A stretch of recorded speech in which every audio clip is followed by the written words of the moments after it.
dear listeners and viewers, to the Need Indeed Voices and Vibes podcast. Just before we get started, I'd like to take a few seconds to tell what the Need Indeed does. We are a local nonprofit serving the community in the areas of mental well-being.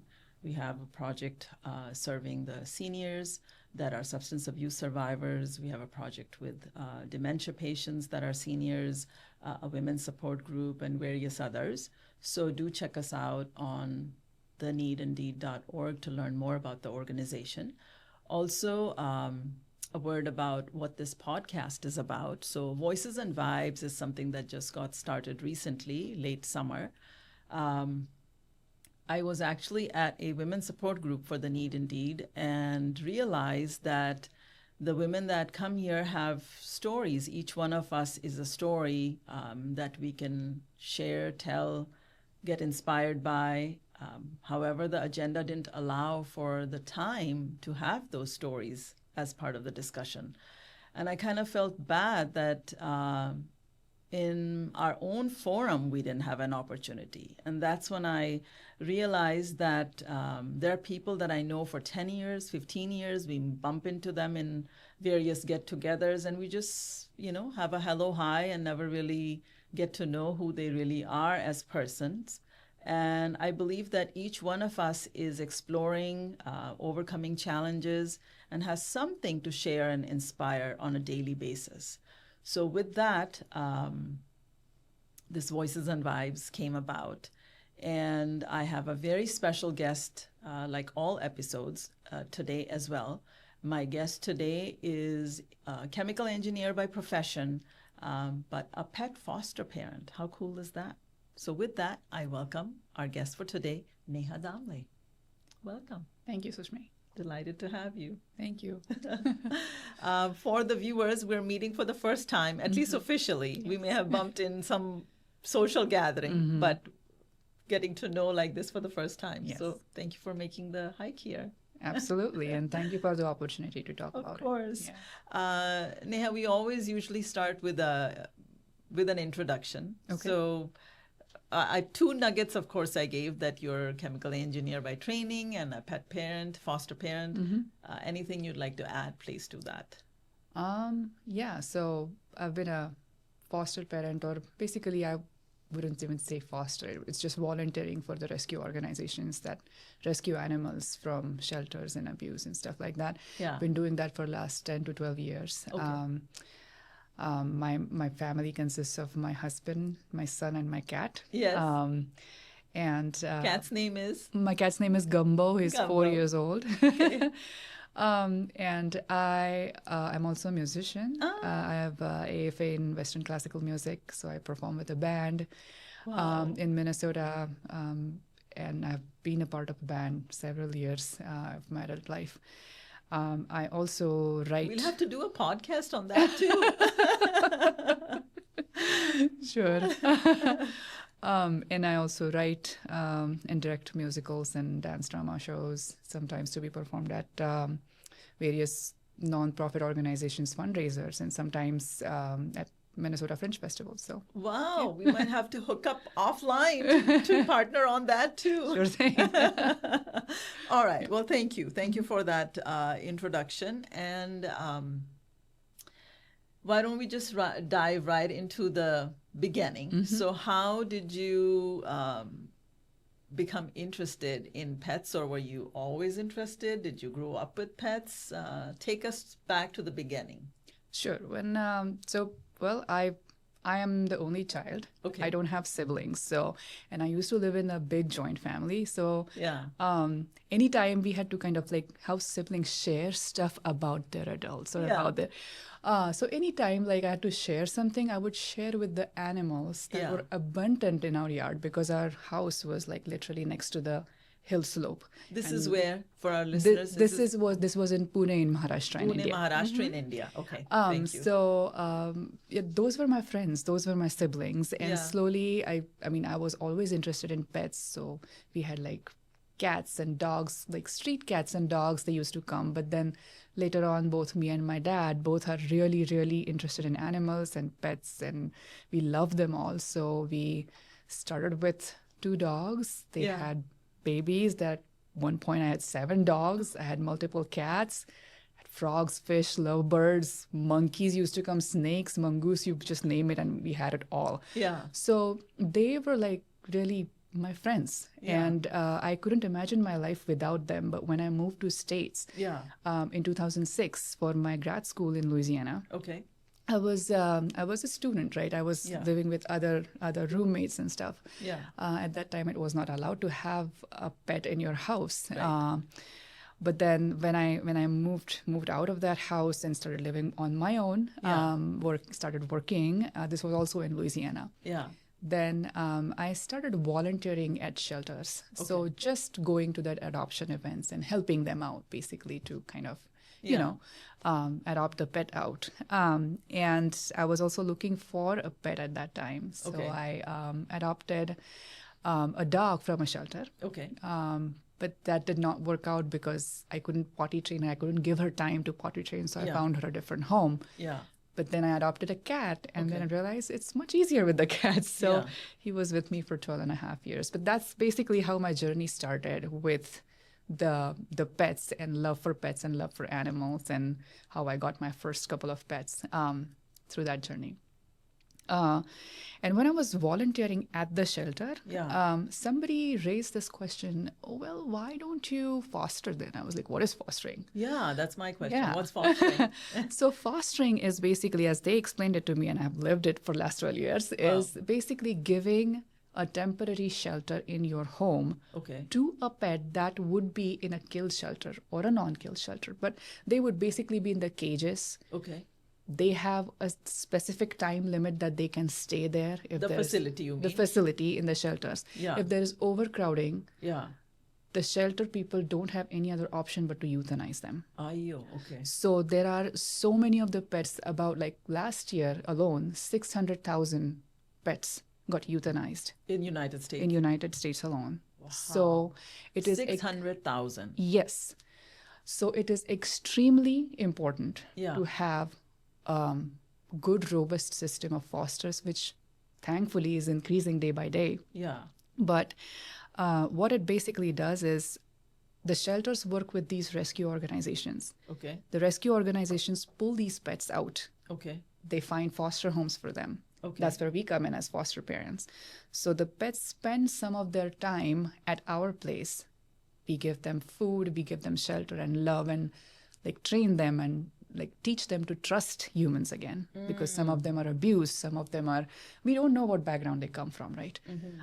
So we give them that love. We make them comfortable in the environment. You mentioned sometime. So it's like 10 days, 30 days? It can vary? It can vary. And I can talk about why it can vary later, but Okay, yeah. It does vary. Okay. Like smallest time frame I have had a pet is 2 weeks. Oh, okay. And the longest is like 5.5 months. Okay. So it can vary. we'll get to that. Yeah. Okay. So, and basically once they are good, when they have all their shots and they have done their surgeries and they're microchipped, all good for adoption, then you just put them out on the website.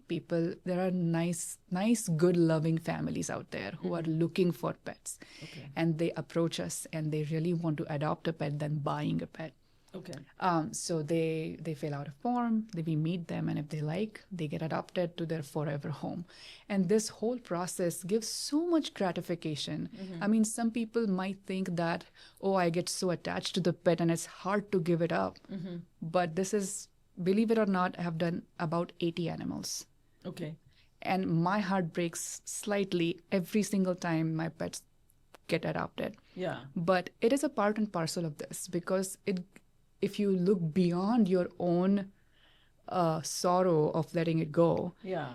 look at their life, look Yeah. at 5 years in future, how happy they are in their home. Yeah. Otherwise, they would have been street, or worse yet, would have been euthanized. Yeah, that's my question. So Yeah. one reason you mentioned where the foster parents come in is you explained that the cages may get overcrowded and then they get euthanized. Yeah.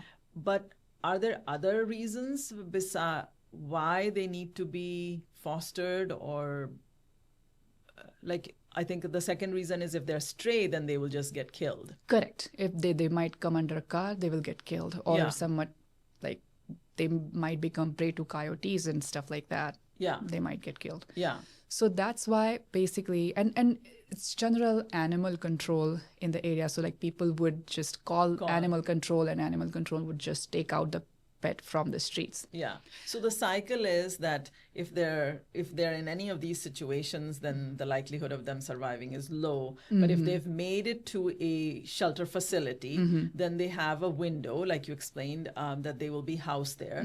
And if they are beyond that window, then they have to be euthanized. Yes. So the foster family comes in to bridge the gap, if you will, Absolutely. between them getting adopted and over the limit. Correct. So that's where they come. Correct. And do you, not to put you on spot, are there stats on how many pets, like you gave the 600,000 for the euthanized, is there a number like that? How many have been saved by fostering? Yes. And it's been increasing over the years. So it is very good. Yeah. But about, I think last year's statistics that I saw, it was about 5 million pets that were in the shelters. And that is another problem. Why are there so many millions of pets in there? That is because people do not spay or neuter their pets. That is because the street cats and dogs do not get a chance to get spayed or neutered, so they keep having babies. And then that's how their population increases, and that's how the shelters overcrowd. Okay. So it's a whole cycle. Yeah. But yeah, about 5 million animals get into the shelters, but about that, approximately 600,000 or so needed to be, or 10 to 12%, 15% animals got euthanized last year. Yeah. Okay. So it is a good fortune of the pet that they get into a foster family. And now let's talk about the experience of a foster family, which you have been. Yeah. So you said you have helped about 80 pets to get adopted. Yeah. So walk us through a little bit of the challenges, both in terms of you as the parent who has to, I'm guessing you have to modify your house or make adjustments, and then also the challenges of getting the pet adopted, because you said there's a range. So I'm guessing that there must be some hurdles in getting them adopted. So please talk about both. Yeah, sure. So first and foremost, it would be helpful if all the people in the family like fostering pets. Yeah. In my case, my husband likes them, but he's not too fond of them. Yeah. The main, he can tolerate them. Right. Yeah. Main caregiver is me. Yeah. And as long as a person who is giving the care has full responsibility and ownership of that pet, then it works great. Yeah.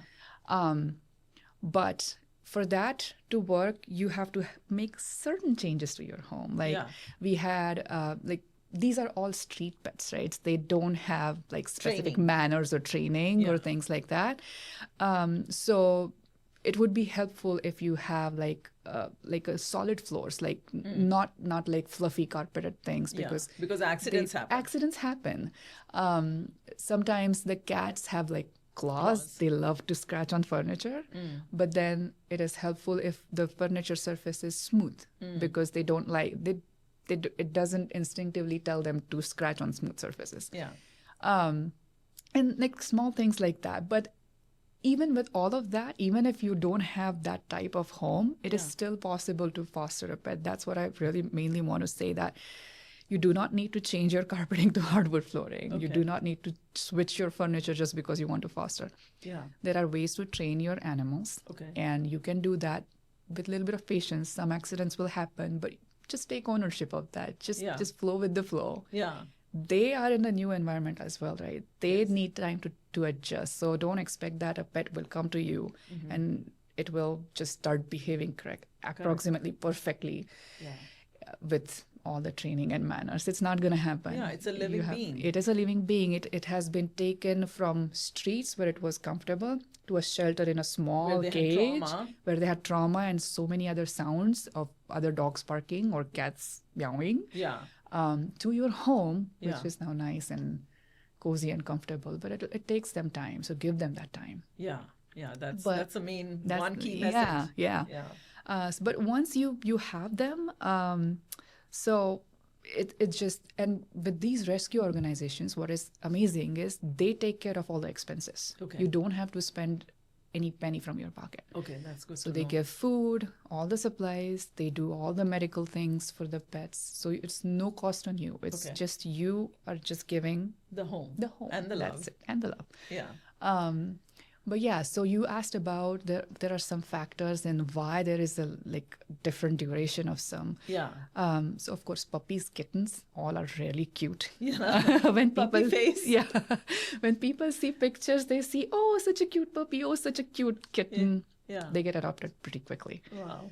As the pet is aged, like it's like in its adult life. Yeah. Like it still gets adopted pretty okay time frame. When it goes to a senior, Yeah. it is hard to find homes for them Okay.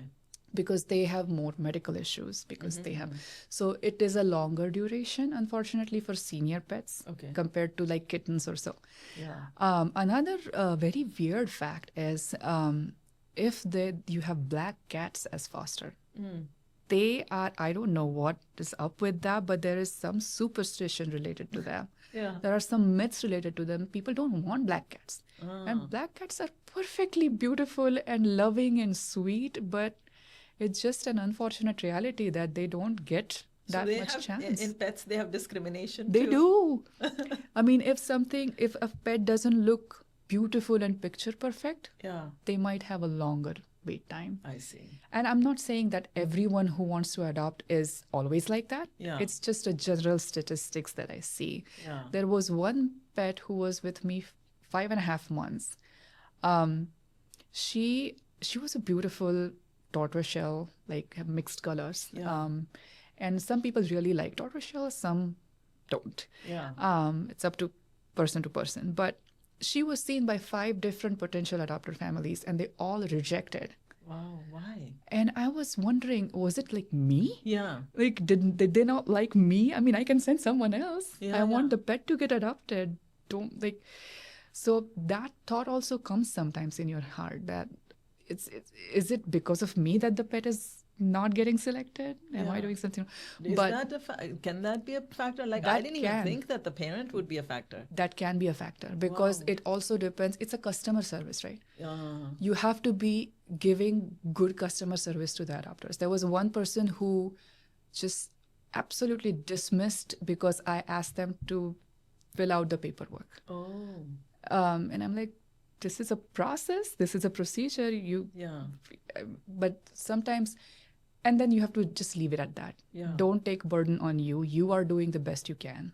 Just leave it at that. So there are different experiences that you get. Yeah. Because of which there is a possibility of pet getting adopted sooner, not sooner. What has been the soonest? 2 weeks. I had a pair of kittens. Okay. And they were adorable. I mean, all kittens are adorable, but Yeah. they were like special, big, beautiful eyes. Yeah. They just picture perfect, so they just got adopted like that.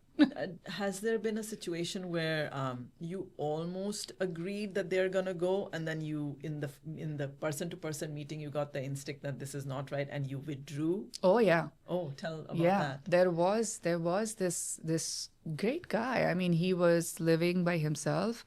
At that time. The COVID was going on, so we used to do all the video calls. Okay. Screening, basically. Yeah, screening, basically. Yeah. And then I realized that he was not calling from his own home. Oh. So what I saw was not his home. Yeah. And when I went, they usually submit the address. So I just generally scan people before I talk to them. So is it there? Like, is it that?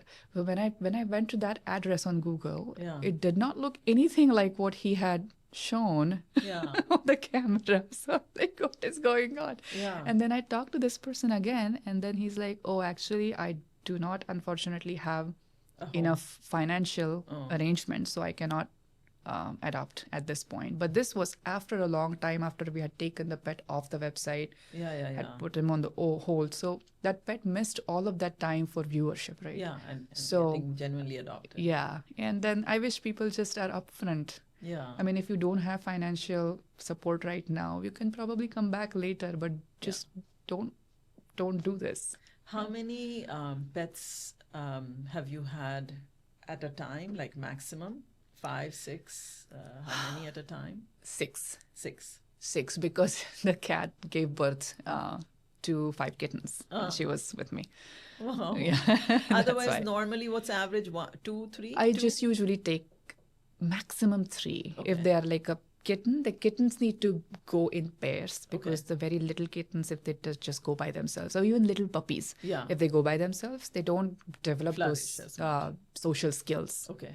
And other problems happen. So Yeah. so they have to be, So, remind me again, how many years you have been doing this? 80 pets in how many years? Time about duration? 10 to 12 years. 10 to 12 yeah, years. on and off. Yeah. So, we talked a little bit about the challenges, which is, some both mental and physical arrangement of the house. We talked about some challenges in the pets actually getting adopted. Have you observed a pattern across these 80 plus pets that they have? Like, we talked about that they're living beings, right? Yes. So they came from trauma, and then when they get comfortable, I'm guessing that they behave like little kids. I say that because I was a pet parent. We just lost our pet last year. Yeah. So I speak a little bit from that experience. So each pet, at least my pet, had his own personality. Yes. And even though he was a small dog, but it looked like a human in a dog's body to me. Do you have any such observations and personalities? Oh, yeah. Please share. Okay. I will start with a dog. Years ago, I forget her name. It's, of course, not possible to remember all the names of 80 pets. But she was actually from Mexico. Okay. So they had picked her up from streets in Mexico. They had brought her up to the U.S. Okay. I fostered her. Yeah. And she was, we used to take her for a walk, but little did I know, I didn't know what happened in her past when she was in Mexico. Maybe somebody threw stones at her. Maybe she was abused in some way. I don't know. Yeah. But she used to look at men and hide behind me all the time. If women came, she was fine. Okay. So something might have happened that she associated men with trouble. Yeah. So she was a very, very scary dog, and it took a long time to bring her back to the trust, and then having my husband at home and interacting with her helped a lot, and she then started trusting men and women, and then she got adopted to a wonderful family. Oh, nice. Another fun thing is I got a cat many years ago, and I knew that dogs play fetch. I never knew that cats play fetch. I don't know who teaches them that. Yeah. But one day I just threw a toy, and she was like, something switched on in her, and she went and got the ball back. Yeah. I'm like, do you really play fetch? And then it happened like our daily exercise routine to just throw her a ball, she would bring it back. Then some other kittens are they're just adorable. Like when my resident pet, my Gumbo, he gets familiar and friendly with the foster cats. Then, oh my God, being nocturnal creatures, they are up all night and they just run through the house, and you hear this galloping at 3 a.m. in the morning when you're sleeping, and I'm like, what is going on? Yeah. Things are getting smashed and they fall down, and they just keep running and meowing and playing. So it's a fun, there are like different fun personalities that they have. Some cats are like, I'm a diva of this house. I own this house. You don't tell me what to do, kind of cats. And then there was a dog who wanted to please everyone. So she was like so sweet, and I broke my heart. That was with dogs, it breaks your heart even harder than the cats, because dogs get attached to you so much from their side too. So but there are fun personalities, and there is a lot of education that you get for yourself as well. Yes. The patience, the understanding, the kindness, and every single case with their every personality is different. That teaches you a lot. Yeah, I remember my pet's name was Tika, and I the one lesson I learned from him was persistence. No. Never give up. If he wants whatever he wants, food generally, Yeah. those eyes can sit there and look at you for hours, Oh. before. So I always used to say that it's a myth that we have to train them. Actually, with their help, we have to train ourselves. Absolutely. You said it. You said it. And so I'm thankful that he is in our life, because there's patience, persistence, unconditional love. Those are the things that I get to learn. Yeah. Because of him. Exactly. Yeah. And this also reminds me of my first cat that I had adopted back in Louisiana. His name was Coco. He was with me for 12 and a half years. Yeah. And we lost him because of sarcoma. Okay. And he was so patient with every single foster coming in. He was such like, if there are saints in cats, he was that. Wow. So he was like calmly letting everyone in and being friend with them, and there's so much to learn from him. So much to learn. I have one question. You mentioned that you have a resident pet. So how does the resident pet behave? Or what are we talked about the challenges of the house and the pet getting adopted, but I missed asking you at that time, what are the challenges of the pet that's a resident seeing all these changes week to week or month to month? Yeah, so my current cat Gumbo, he's a pretty chill dude. He's an orange tabby. Orange tabby cats are usually pretty chill. Yeah. They don't care much. Yeah. But he is very fine, and he actually wants to become friends and wants to play right away as the other pets come in. But I separate them because the other pets are in shock at that time. Right. But he is generally very okay. He tries to make friends. Yeah. Sometimes it has happened, though, that the foster cats who come in or foster dogs who come in don't really like other pets living in the house. So they are not good with Gumbo. Okay. So in that case, I have to separate them into two different spaces. I don't mix them together, just so that nobody gets hurt. So when you mentioned earlier that it helps that the family likes having pets. I guess Gumbo has a really big role to play as well. Absolutely. Yeah. He actually has made more cats and dogs comfortable in my house, and they trust him first more than they trust humans, because he's one of them. Yeah. And then we are like outsiders. So it's that route. Yeah. Any story that sticks in your head that just broke your heart and you wished it didn't happen, and on the flip, any story that had broken the heart but had a happy ending? Either way, whichever one you'd like to share. Sure. So I will start with the first one that actually broke my heart pretty hard. Yeah. There was the cat that I mentioned. Had like 5 kittens. Okay. And when I was on work trip, one of the kittens died. And I only got to know because, my husband was giving them food, but as I said, he was not like too much into it. He was just doing what is needed, basic things. But then he observed, and I got a call from him, and next day was my flight back. But it really broke my heart, and I was blaming myself for a very long time that did I not take good care of them? How did one of them die in my care? Yeah. And it was a difficult phase for me. It's always hard when your pets leave you, right? And then another really good heartwarming story is not so good at the start, but later on, there was I forget their names. There were a couple of kittens, and a really good family adopted them. But my son had gotten attached to them so much that he cried for days after they got adopted. He usually never cries. He's sad, but he's like fine after a couple of hours. Yeah. But he cried for them, like balls out, crying. And he was like, no, I want to go visit them. I want to bring them back. And I was trying to tell him, they are adopted, honey. It's okay. He was much younger at that time. Yeah.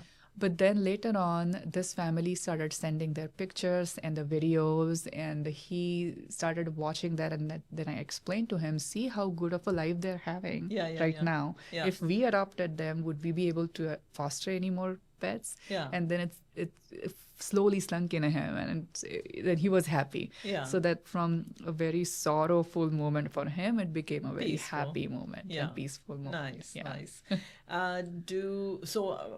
Maybe that's a good segue. So that's the reward, seeing them get adopted into a good family and having a happy, life.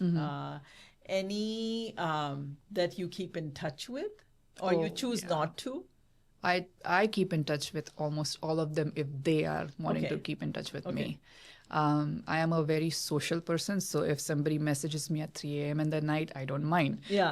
So they keep sending. Even the people who have adopted cats a few years ago, they just sporadically keep sending their pictures and showing me how happy they are. Or they're laying down on the couch, they are in the cat tree, or they're out on a leash with me walking. And it makes my heart so happy to see that. It gives me motivation to even foster more and bring more pets out of that shelter life, out from the streets. And any personality characteristic you'd like to, any other story you'd like to share before we close? No, I think I talked about this. There might be there might be one. There was a dog that I was fostering. Yeah. And my son was like little, 2 years old at that time. Yeah. So the dog's jump was higher than my son's whole body. And she was so happy seeing him all the time that whenever he came, she would just start jumping on him, and she would reach so tall that he started getting scared of her. So as parents, you have to be mindful of your family too. Like your children, are they comfortable with the foster pets? So and it changes, exactly, because he was 2 versus when he's 10 or whatever. And our neighbor's dog, he hangs out with us all the time. Yeah. And then my son started getting scared of him because he was scared of this foster dog. So he thought in his brain, little 2-year-old brain, that all dogs are like that. Yeah. Well, then I had to shift his mindset. And then I just kept on fostering cats for a while until he grew a little taller. And, Nice. So, yeah. Neha, any other question that you think that I didn't ask, or anything you'd like to say before I get to the final question, which is the summary of this all is that, it's a whole different world, and the pets need our attention and care and love. Yes. And we already talked about where fostering comes in. It has a place. So those of us who want to, explore it. Right? Yes. And help out in any which way. Yes. But anything that comes to your mind that you would like to say as a final thoughts? No, just be open to this kind of kindness. I mean, we show kindness to other fellow people and humans and other underprivileged social population, and that is all very awesome. Yeah. But this gets a little bit ignored. Yeah. So open your hearts to these wonderful animals. They are living just like you and I are. And they have to face discrimination and all those things that we encounter, Yes. So it definitely needs attention, and thank you for doing that. Absolutely. Yeah, thank you for doing that. Is there a network of foster parents? Or if somebody is interested, where should they check out? What should they? So I have fostered I usually associate myself with rescue organizations. Okay. There are some people who do it just by themselves. They are brave. They're brave to find the adoptive homes. I just usually foster and volunteer for various rescue organizations. Sounds good. Yeah. All right. There you have it, viewers and listeners, from Neha Damle. Thank you. Thank you, Sushmi. Thank you. Voices and